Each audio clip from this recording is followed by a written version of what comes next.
Good morning student. तो student last video में हमने असेक्सुअल रिप्रोडक्शन के बारे में पढ़ा था, जिसमें डिफरेंट डिफरेंट टाइप्स के मेथड पढ़े थे हमने। आज के वीडियो में स्टूडेंट हम सेक्सुअल रिप्रोडक्शन के बारे में पढ़ेंगे। तो you know that the flowers are the reproductive parts of a plant.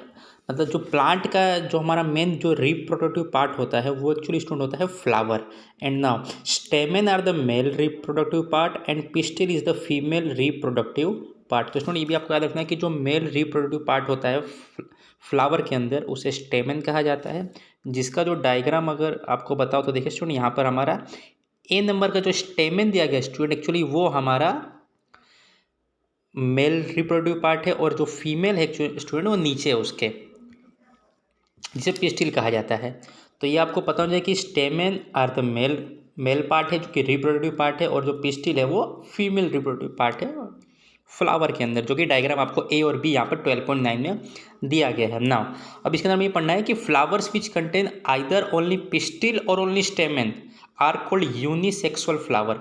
मतलब जिस फ्लावर के पास सिर्फ या तो पिस्टिल है या तो सिर्फ स्टेमेन है तो वो उसको यूनी यानी अकेला बोल सकते हैं आप लोग, वो यूनिसेक्सुअल फ्लावर होते हैं। या तो मतलब फीमेल, या तो पूरा फीमेल रिप्रोडक्टिव पार्ट होगा या तो पूरा मेल रिप्रोडक्टिव पार्ट होगा।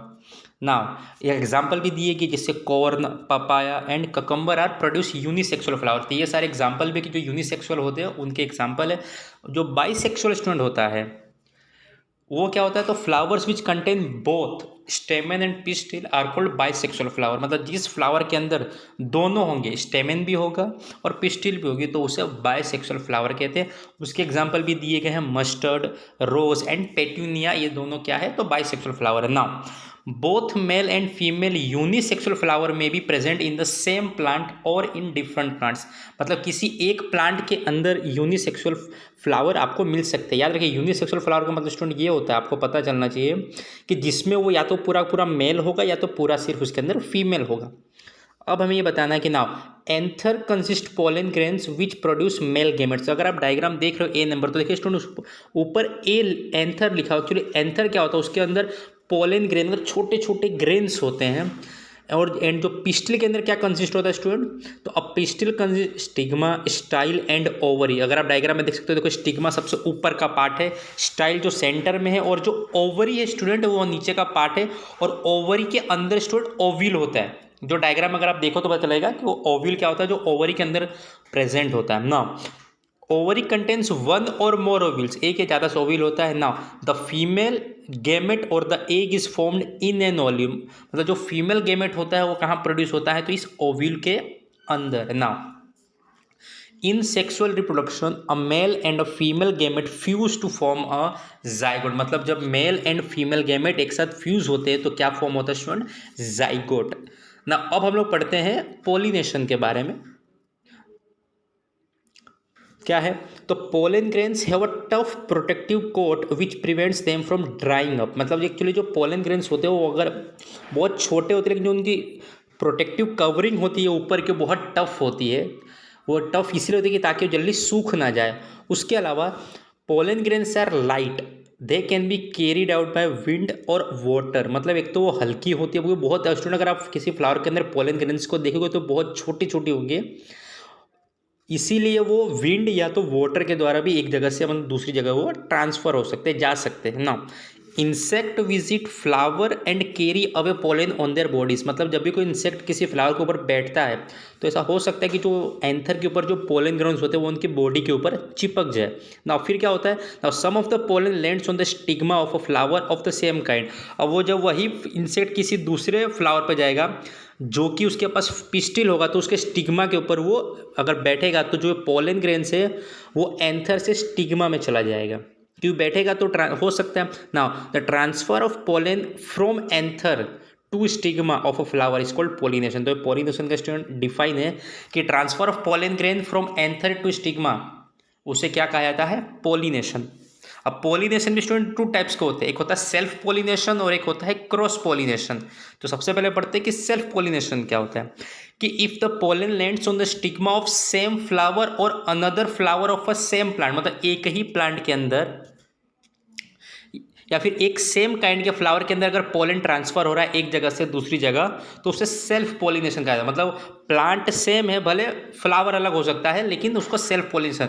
तो क्रॉस में क्या होता है स्टूडेंट, डिफरेंट प्लांट के अंदर भी हो सकता है। जैसे कि when the pollen of a flower lands on the stigma of a flower of a different plant of same kind, मतलब उसमें भी देखिए स्टूडेंट काइंड सेम, मतलब जो फ्लावर सेम होगा लेकिन प्लांट अलग होगा, इसीलिए उसे क्रॉस पोलिनेशन कहता है। सेल्फ पोलिनेशन में एक ही प्लांट के अंदर होता है, और क्रॉस पोलिनेशन में प्लांट चेंज दो प्लांट के बीच में होता है। यहाँ पर फिगर आपको 12.11 दिया गया, जो जाइगोट जो अभी हमने ऊपर ही पढ़ा कि जो फ्यूज होता है तो जाइगोट फॉर्म होता है। तो ये हमें बताया गया कि जाइगोट का डायग्राम देखिए स्टूडेंट ऐसा होता है ना। इसके आगे अब जो फर्टिलाइजेशन है तो वही है कि the cell which results after fusion of gamete is called as zygote. मतलब फ्यूजन के बाद जो हमें गैमेट मिलता है, मतलब मेल गैमेट और फीमेल गैमेट का फ्यूजन होता है दोनों का, और उसके बाद जो मिलता है वो जाइगोट होता है। Now the process of a fusion of male and female gametes is called fertilisation, और इसी प्रोसेस को फर्टिलाइजेशन कहा जाता है। Now the zygote develops into an embryo, और ये कहाँ पे डेवलप होता है जाइगोट, तो स्टूडेंट ये एम्ब्रियो के अंदर होता है।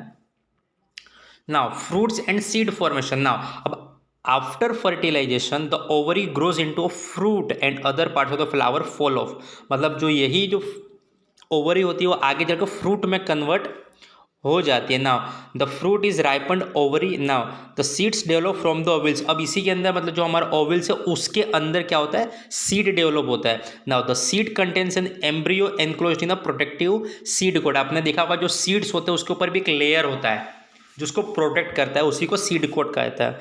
Some fruits are fleshy and juicy such as mango और orange, and some fruits are hard like almonds and walnut, जो कि आपको ये डायग्राम में बताया गया है। उसके आगे जो हमारा नेक्स्ट पॉइंट स्टूडेंट वो हमारा है सीड डिस्पर्सल। बहुत सिंपल स्टूडेंट, खाली टॉपिक समझिए, आपको आगे पता चल जाएगा कि in nature same kind of plants grow at different place. अगर आपने देखा होगा कि बहुत सारे ऐसे भी प्लांट हैं जो सेम काइंड के, लेकिन वो लगभग हर जगह आपको देखने को मिलते हैं। तो लेकिन सोचने की बात है कि हर जगह इनको लगा कौन रहा है, तो इसका मेन रीज़न स्टूडेंट ये कि जो सीड्स होते हैं, seeds are disperse to different places, मतलब सीड्स जो एक जगह से दूसरी जगह वो ट्रांसफ़र होते हैं।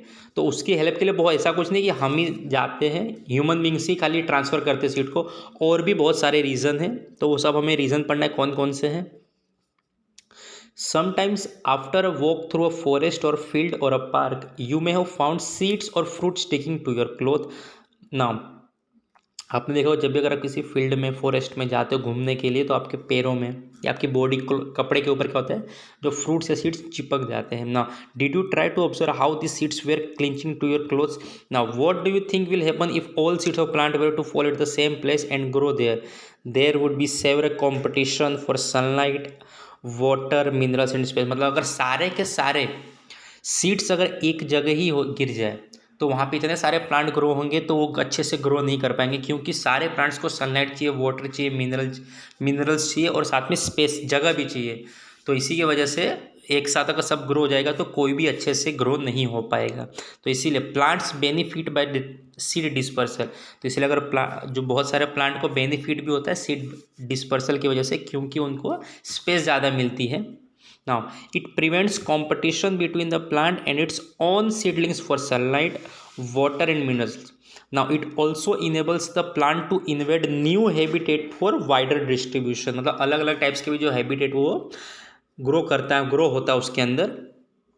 Now, seeds and fruits of plants are carried away by wind. मतलब जो फर्स्ट डिस्पर्सन स्टूडेंट कौन कौन से, तो देखिए एक तो विंड है, एक वाटर है, और एक हमारा एनिमल्स भी है। मतलब जो ये तीन चीज़ें इसके द्वारा जो सीड डिस्पर्स होता है, मतलब एक जगह से दूसरी जगह जाता है। उसमें स्टूडेंट इसमें और भी बहुत सारा, अब इसके आगे सबका एग्जांपल यह है कि विंड के द्वारा कौन कौन से सीड्स जाते हैं, वाटर के द्वारा कौन कौन से, और एनिमल्स के हेल्प से कौन कौन से सीड्स एक जगह से दूसरी जगह जाते हैं। तो स्टूडेंट इस चैप्टर में हमने सेक्सुअल रिप्रोडक्शन पढ़ा, असेक्सुअल रिप्रोडक्शन पढ़ा, फर्टिलाइजेशन, फिर जो सीड डिस्पर्स होता है एक जगह से दूसरी जगह है। तो ये वीडियो और इसके पहले वाले वीडियो को दोनों को अच्छे से आप देख लीजिए, तो आपको दोनों टॉपिक अच्छे से पता चल जाएगा। Thank you.